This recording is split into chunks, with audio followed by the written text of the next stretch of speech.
نحمده ونصلي ونسلم على رسوله الكريم أما بعد فأعوذ بالله من الشيطان الرجيم بسم الله الرحمن الرحيم وإن كنتم في ريب مما نزلنا على عبدنا فأتوا بسورة من مثله وادعوا شهداءكم من دون الله إن كنتم صادقين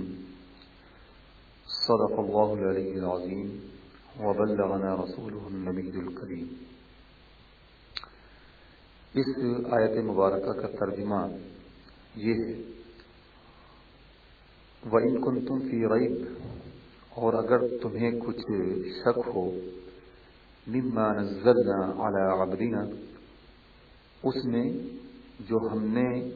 اپنے ان خاص بندے فَأْتُوا بِسُورَةٍ مِّن مِّثْلِهِ، اپنے ان خاص بندے پر اتارا تو اس جیسی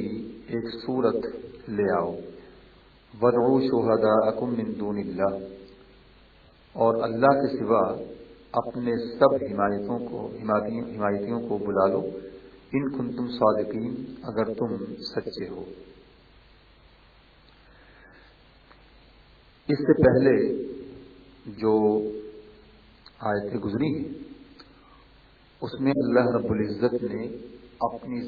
ذات اور اپنی صفات کا بیان فرمایا تھا،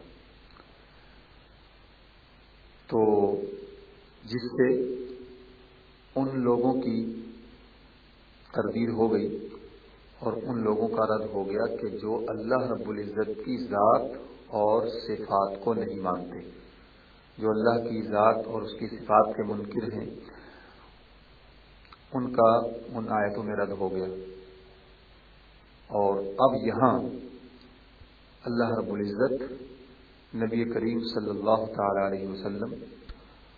ان کی نبوت کا بیان فرما رہا ہے، تو اس سے منکرین نبوت کی تردید اور منکرین نبوت کا رد ہو رہا ہے۔ اس سے پہلے اللہ تبارک و تعالی نے یہ بیان فرمایا تھا کہ اس کی ذات تک کس طرح سے رسائی ہو سکتی ہے۔ اس آیت میں یہ بیان ہو رہا ہے کہ اللہ رب العزت کی ذات تو بہت اعلیٰ اور عرفہ ہے، اور تم ادنا ہو، تو ادنا اعلیٰ تک کیسے رسائی کر سکتا ہے اور اس کی پہنچ کیسے ہو سکتی ہے؟ تو اس واسطے کا یہاں پر بیان ہو رہا ہے کہ جس واسطے سے اللہ تبارک و تعالی کی طرف گویا کہ ایک طرح سے پہنچ اور رسائی ہو سکتی ہے، اور وہ واسطہ نبی کریم صلی اللہ تعالی علیہ وسلم کی ذات گرامی ہے کہ تم ادنا ہو، ہم اعلیٰ ہیں، تو اس لیے تمہاری پہنچ اور رسائی ہم تک جو ہے وہ نہیں ہو سکتی ہے، تو تم میرے محبوب کی ذات گرامی تک جو ہے پہنچو اور ان تک رسائی حاصل کرو۔ ان تک پہنچنا گویا کہ ہم تک پہنچنا ہے۔ اور اس آیت کا تعلق پچھلی آیتوں سے اس طرح سے بھی ہے کہ اللہ تبارک و تعالی نے اپنی معرفت اپنی مخلوق کے ذریعے کرائی، اور ارشاد ہوا تھا کہ یا ایھا الناس اعبدوا ربکم الذی خلقکم والذین من قبلکم، اے لوگو تم اس رب اپنے پروردگار کی عبادت کرو کہ جس نے تمہیں پیدا فرمایا اور تمہارے باپ داداؤں کو پیدا فرمایا، تو اس طرح سے اپنی معرفت کرائی تھی۔ یہاں نبی کریم صلی اللہ تعالی علیہ وسلم کی معرفت اس کتاب مبین کے ذریعے کرائی جا رہی ہے۔ اس سے پہلے آیات میں اللہ تبارک و تعالی نے اپنی عبادت کا بیان فرمایا تھا، تو اللہ کی عبادت بہت بڑی جو ہے سعادت کی بات ہے، اور اللہ تبارک و تعالی کی عبادت کس طرح سے کی جائے، اللہ کے یہاں کون سی عبادت مقبول ہوتی ہے تو یہ انسان نہیں جان سکتے تھے، اور لوگوں کو اس کا پتہ نہیں ہو سکتا تھا کہ کون سی عبادت مقبول ہے اور کون سی عبادت جو ہے مقبول نہیں ہے۔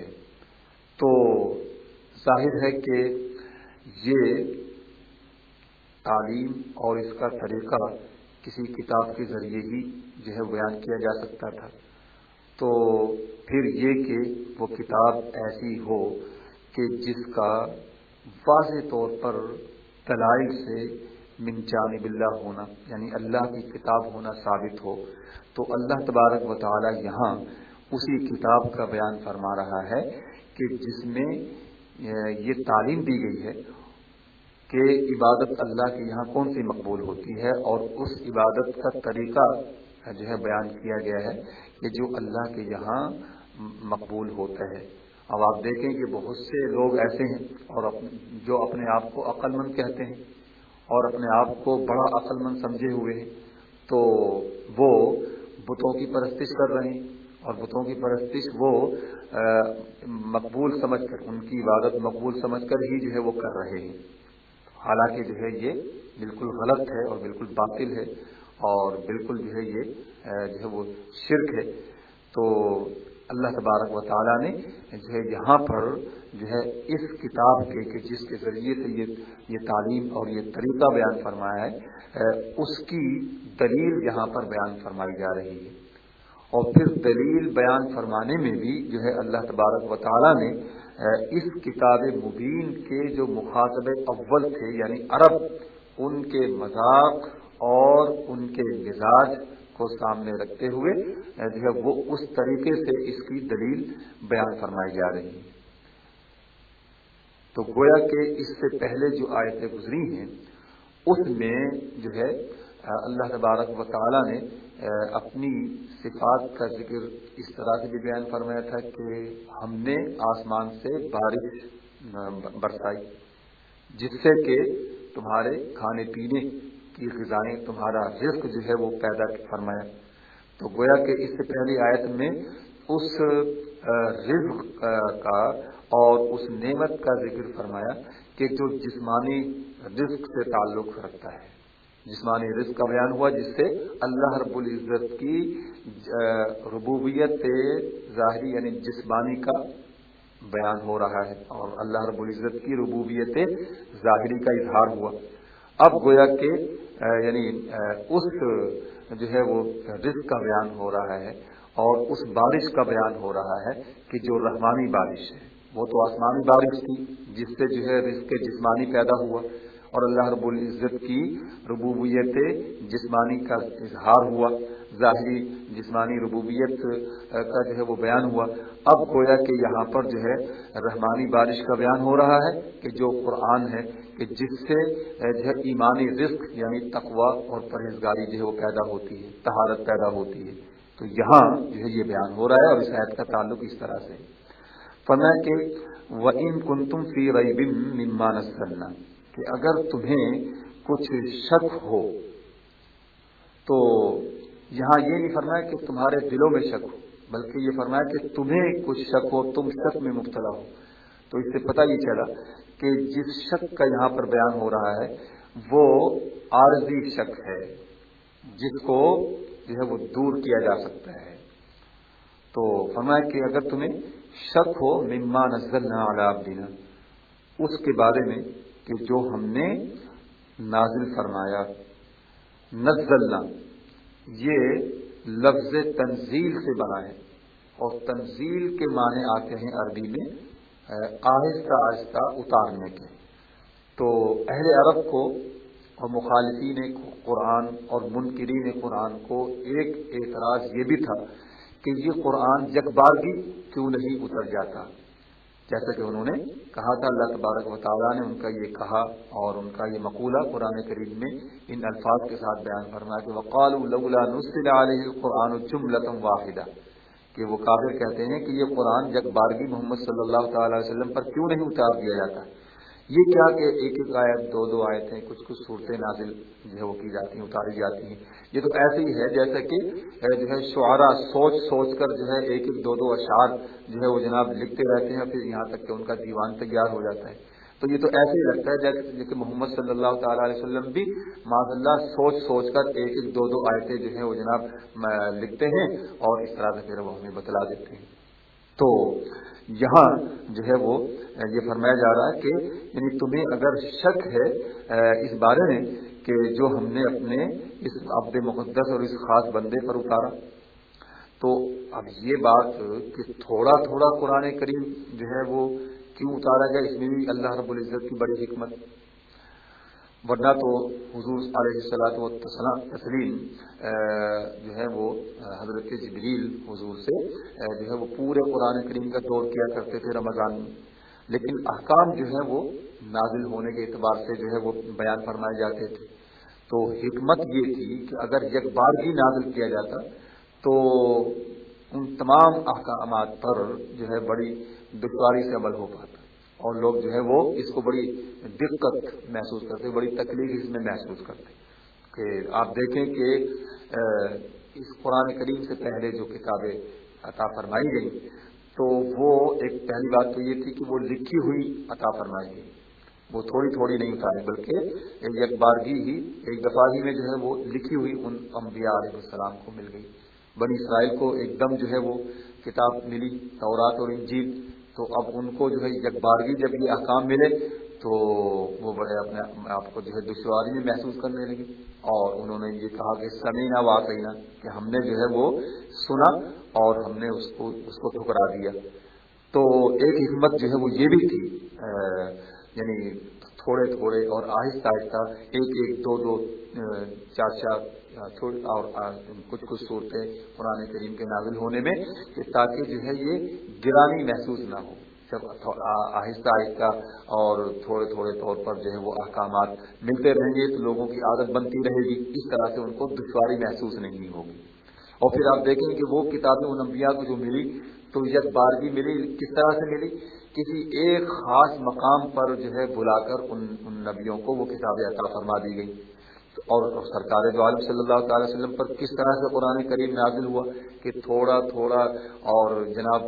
جو ہے وہ جناب حجاز کی جو ہے وہ سرزمین پر گلیوں میں کوچوں میں اور جو ہے جناب یہاں تک کہ نبی کریم صلی اللہ تعالی علیہ وسلم کو بستر مبارک پر جو ہے یہ کرام عطا ہوا. تو اس سے آپ دیکھیے کہ یہ یعنی کتنا جو ہے یہ یعنی سوچا جائے غور کیا جائے تو کتنی جو ہے حکمت اور اس میں کتنی مصلحت اور کتنی جو ہے وہ یعنی سرکار دو عالم صلی اللہ تعالی علیہ وسلم کی شان ہے کہ یعنی ان کو تو ان انبیاء کو تو صرف یک بارگی میں وہ کتاب مل گئی اور نبی کریم صلی اللہ تعالی علیہ وسلم کو 23 سال کے عرصے میں جو ہے یہ کتاب مبین عطا ہوئی، جس سے جو ہے یعنی حضور صلی اللہ تعالی علیہ وسلم کو یعنی متعدد بارہا جو ہے اللہ رب العزت سے ہم کلامی کا شرف حاصل ہوتا رہا. تو اس لیے جو ہے یہ آہستہ آہستہ جو ہے اتارا گیا. بہرحال اور بھی اس میں حکمتیں تھیں، ان میں سے چند میں نے یہاں پر عرض کر دی. تو اس کے بعد فرمایا اعلیٰ عبدینا، ہم نے اپنے خاص بندے پر جو یہ قرآن کریم اتارا ہے. تو یہاں یہ عبد کا لفظ بھی جو ہے قابل غور ہے کہ یہاں حضور صلی اللہ تعالی علیہ وسلم کو اللہ تبارک و تعالیٰ نے عبد فرمایا. تو بات کیا ہے کہ یہاں اللہ رب العزت کی عطا کا ذکر ہو رہا ہے، اللہ رب العزت کی عطا کا ذکر ہو رہا ہے کہ ہم نے اپنے اس خاص بندے پر یعنی حضور اکرم صلی اللہ تعالی وسلم پر یہ کتاب مبین نازل فرمائی. تو اس مقام کے لحاظ سے اور اس مقام کی مناسبت سے یہاں عبد ہی کا ذکر کرنا زیادہ مناسب تھا کہ اللہ کی ذات جو ہے وہ عطا فرمانے والی ہے اور بندہ جو ہے یعنی یہ خاص بندہ لینے والا ہے، تو اس لیے عبد فرمایا. اچھا، پھر یہ کہ جہاں حضور کی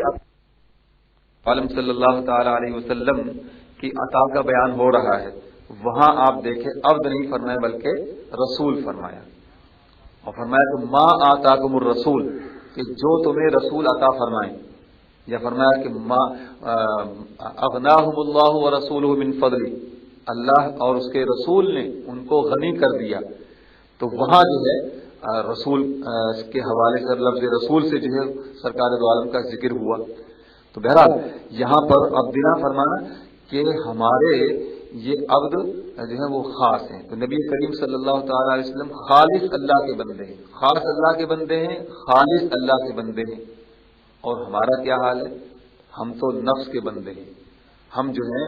دنیا کے بندے ہیں، ہم خواہشات کے بندے ہیں، ہم جو ہیں درہم و دنانیر کے بندے ہیں. تو ہم ایسے بندے ہیں اور سرکار دو عالم صلی اللہ علیہ وسلم ایسے خاص اور خالص بندے ہیں کہ جن کی ہر ادا سے اللہ رب العزت کا پتہ چلتا ہے، جن کی ہر ادا سے اللہ رب العزت کی معرفت حاصل ہوتی ہے. تو اس لیے جو ہے یہاں پر عبد فرمایا گیا، اور اس سے یہ پتہ چلا کہ عبداللہ ہونا یہ نبی کریم صلی اللہ تعالی علیہ وسلم کی بڑی جو ہے وہ عظیم خصوصیت ہے اور بڑی عظیم صفت ہے کہ اللہ تبارک و تعالی حضور کو عبد فرما رہا ہے. اور عبد مطلق عبد نہیں، عبدنا، اور کہیں عبد ہی فرمایا، کہیں عبدہ فرمایا، کہیں عبدنا فرمایا، مطلق عبد نہیں فرمایا، کہیں عبداللہ فرمایا. وَأَنَّهُ لَمَّا قَامَ عَبْدُ اللَّهِ، کہ جب وہ اللہ کا بندہ خاص کھڑا ہوتا ہے عبادت کے لیے، تو اسی انداز سے نبی کریم صلی اللہ تعالی علیہ وسلم کو اللہ تبارک و تعالی نے عبد فرمایا. تو یہ حکمت فرمایا کہ فَأْتُوا بِصُورَةٍ، کہ تم لے آؤ جو ہم نے اتارا ہے اس جیسی ایک صورت لے آؤ. فَأْتُوا بِصُورَةٍ مِّن مِّثْلِهِ، صورت کے معنی آپ سمجھ لیں کہ صورت جو ہے یہ لفظ عربی سؤرن سے بنا ہے، جس کے معنی آتے ہیں شہر پناہ کے اور منزل کے اور درجے کے اور قوت کے. تو ہر اعتبار سے یہاں پر جو ہے مناسبت پائی جا رہی ہے. تو اب جو ہے منزل کے معنی میں ہو تو وہاں دیکھیے کہ پڑھنے والا جو ہے جس طرح سے کہ مسافر جو ہے وہ اپنی مسافت کو طے کرتا ہے، اسی طرح سے قرآن کریم کا پڑھنے والا جو ہے وہ اس طرح سے طے کرتے ہوئے جو ہے قرآن کریم کے اختتام تک جو ہے وہ پہنچتا ہے. اور دوسرے یہ کہ جس طرح سے کہ شہر پناہ یعنی شہر کو وہ دیواریں گھیرے ہوتی ہیں، اسی طرح سے جو یہ بھی جو ہے اپنے مضمون کو جو ہے وہ گھیرے ہوتی ہے. اور بہرحال تو اس لیے جو ہے یعنی فرمایا کہ بفاتو بصورت، ایک صورت قرآن جیسی صورت جو ہے وہ بنا لاؤ. تو من مثل یعنی قرآن جیسے، مثل مراد یعنی جس طرح سے کہ قرآن کریم کے الفاظ، قرآن کریم کے معانی، قرآن کریم کی فصاحت و بلاغت اور قرآن کریم میں جیسی پیش گوئیاں اور غیبی خبریں بیان ہوئی ہیں اور قرآن کریم میں جس طرح کا بیان ہوا ہے، مضمون بیان کیا گیا ہے، اور اس کی صورتوں میں جیسی فصاحت و بلاغت اور جیسی معنوی خوبی اور جیسی الفاظ کی خوبی ہے، تو اس جیسی کوئی صورت جو ہے وہ بنا لاؤ. من مثلہ ہی، یہ یعنی جیسے کہ ہم کہتے ہیں اس کا، اس کی، تو ہی کے معنی یعنی قرآن اس کا مرجع ہی سے مراد قرآن ہو، تو پھر معنی یہ بنیں گے کہ فصاحت و بلاغت میں اور قرآن جیسے مضمون اور قرآن جیسے معنی میں جو صورت ہو ایسی صورت بنا کر لے آؤ. تو یہ تو اس صورت میں معنی بنیں گے. اور اگر ہی اس ضمیر سے مراد جو ہے عبد ہو یعنی سرکار دو عالم صلی اللہ تعالی علیہ وسلم، تو معنی یہ بنیں گے کہ فاتو بصورت من مثلہ، تو اس جیسی یعنی نبی کریم صلی اللہ تعالی علیہ وسلم پر یہ قرآن اترا ہے اور نبی کریم صلی اللہ تعالی علیہ وسلم نے یہ صورتیں جو پیش کی ہیں تو ان کی طرف سے پیش کی ہوئی جیسی صورت جو ہے وہ لے آؤ. تو مطلب یہ ہوا کہ پہلے تو پہلا کام تم یہ کرو کہ آسمان کے نیچے ہمارے محبوب جیسی ہستی تلاش کرو، سرکار دو عالم صلی اللہ تعالی علیہ وسلم کی جیسی شخصیت تلاش کرو. تو یہیں پر جو ہے بات سمجھ میں آ جائے گی کہ زمین کے اوپر اور آسمان کے نیچے اللہ رب العزت کے محبوب حضور اکرم صلی اللہ تعالی علیہ وسلم کی جیسی شخصیت نہ پیدا ہوئی اور نہ پیدا ہو، تو پھر کیسے جو ہے ان جیسی شخصیت جیسی شخصیت جو ہے وہ لائی جا سکتی ہے؟ تو یہ شخصیت ہی نہیں لائی جا سکتی۔ اور پھر جو ہے جیسی صورت انہوں نے پیش کی ہے قرآن کریم کی، تم بھی جو ہے ایسی صورت بنا کر پیش کرو، تو اور تم اگر ایسی صورت بنا لو تو پھر جو ہے تم میرے نبی کی بارگاہ میں پیش کر دینا، تو پھر تمہیں حقیقت حال کا معلوم ہو جائے گا۔ تو یہاں یہ فرمایا گیا کہ فاتو بصورت من مثلہ، تو ان کی طرف سے جیسی ایک صورت پیش کی گئی ہے ایسی صورت تم بنا کر تو پیش کرو، اور نہ صرف یہ کہ تم اس کے لیے کوشش کرو، فرمایا کہ وَدْعُوا شُهَدَاءَكُم مِّن دُونِ اللَّهِ، کہ تم بلا لو شہداء کو۔ شہداء شہید کی جمع ہے، جس کے معنی جو ہے گواہ کے بھی آتے ہیں اور حاکم کے بھی آتے ہیں، اور جو ہے وہ شہید کے بھی آتے ہیں کہ جو اللہ کی راہ میں جو ہے وہ اپنی جان کا نذرانہ پیش کرتا ہے، اور مددگار کے بھی آتے ہیں۔ تو گواہ تو عین واردات اور موقع کے وقت موجود ہوتا ہے، حاضر ہوتا ہے، اس لیے اس کو گواہ کہتے ہیں، اور حاکم کو شہید اس لیے کہتے ہیں کہ وہ بھی جو ہے فیصلے کے وقت موجود ہوتا ہے، حکم اپنا جب بیان کرتا ہے تو وہ سنتا ہے اور خود جو ہے موجود ہوتا ہے، اس کے سامنے فیصلے کیے جاتے ہیں، اس لیے بھی اس کو حاکم کہا جاتا ہے۔ تو فرمایا کہ اور اللہ کی راہ میں جو اپنی جان کا نذرانہ پیش کرتا ہے تو وہ بھی شہید کہلاتا ہے، اس لیے کہ وہ بھی جو ہے یعنی فوراً جو ہے اللہ کی بارگاہ میں یا جنت میں حاضر ہو جاتا ہے۔ دوسرے لوگ تو قیامت کے بعد جنت میں جائیں گے، لیکن یہ ایسا ہوتا ہے کہ قفص جسد انسری سے جو ہے اس کی روح جب پرواز کرتی ہے تو یہ فوراً ہی جنت میں داخل ہو جاتا ہے، حاضر ہو جاتا ہے، تو اس لیے اس کو شہید کہتے ہیں۔ تو فرمایا جا رہا ہے کہ تم جو ہے اس کام کے لیے نہ صرف یہ کہ تم جو ہے کوشش کرو، بلکہ تم اپنے حمایتیوں اور اپنے جو ہے ان بتوں کو بھی جن کو تم جو ہے یہ سمجھتے ہو کہ یہ تمہارے مددگار ہیں، ان کو بلا کر بھی دیکھ لو، یا پھر منکرین قرآن اور مخالفین قرآن، تم جو ہے ان فصیح اور بلیغ عرب کے ان فصحاء اور بلغاء کو کہ جو تمہارے ذہنوں میں حاضر ہوتے ہیں، کیونکہ شہید معنی حاضر ہونے کے لیے، تو وہ عرب کے بڑے بڑے فصحاء اور بلغاء اور بڑے بڑے شاعروں کو جو ہے ہر وقت جو ہے اپنے ذہن میں ان کا تصور کیا کہ فلاں جو ہے بڑا بلیغ شاعر ہے، فلاں جو ہے بڑا ادیب ہے، فلاں بڑا جو ہے وہ فصیح ہے۔ تو اس آیت میں یہ فرمایا گیا کہ تم اپنے ان بلغاء اور فصحاء اور ان شعراء اور ان ادباء کو بھی بلا لو کہ جن کا تصور تمہارے ہر وقت ذہن میں موجود ہوتا ہے۔ من دون اللہ، دون کے معنی آتے ہیں یعنی کم مرتبے کی بھی، اور دون کے معنی حد سے تجاوز کرنے کے بھی آتے ہیں۔ تو بہرحال یہاں پر جو ہے وہ ان کے بت اور ان کے حمایتی مراد ہیں۔ ان کنتم صادقین، اگر تم سچے ہو، تو یہاں ان کنتم صادقین اگر تم سچے ہو، اس سے یہ جو ہے وہ نہیں سمجھنا چاہیے، اور اس میں یہ بات نہیں کہنی چاہیے کہ پھر تو اس کا مطلب یہ ہوا کہ اس میں احتمال ہے کہ یہ لوگ جو قرآن میں شک کرتے تھے تو ان کو جو ہے وہ قرآن کریم میں اس طرح کی باتیں کرتے تھے تو یہ ہو سکتا ہے سچے ہو، ایسا نہیں، بلکہ بات یہ ہے کہ یہاں پر جو کلام ہے اس کا جو انداز ہے اس کو پیش نظر رکھنا ہوگا، اور ظاہر ہے کہ اس کلام کے انداز سے جو بالکل بات کلیئر ہو رہی ہے، بالکل واضح ہو رہی ہے کہ یہ موقع اور یہ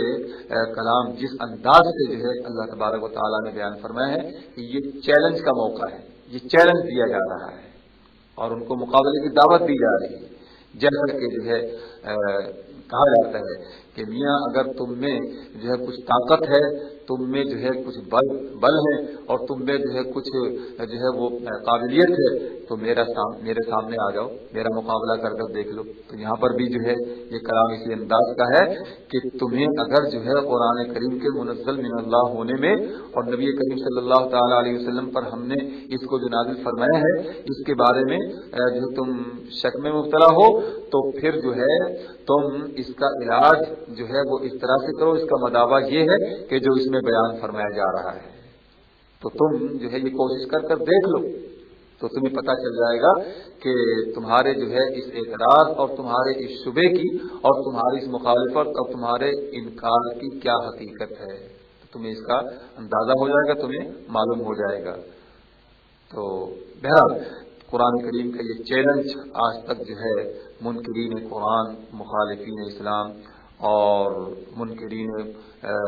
رسالت سب کے سامنے جو ہے یہ موجود ہے، اور کسی کو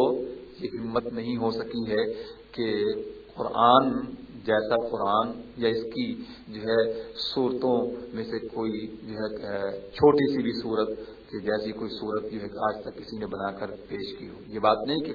کوششیں کی، لیکن سب جو ہے وہ اس کے آگے عاجز اور بے بس ہی نظر آتے ہیں۔ وآخر دعوانا الحمدللہ رب العالمین۔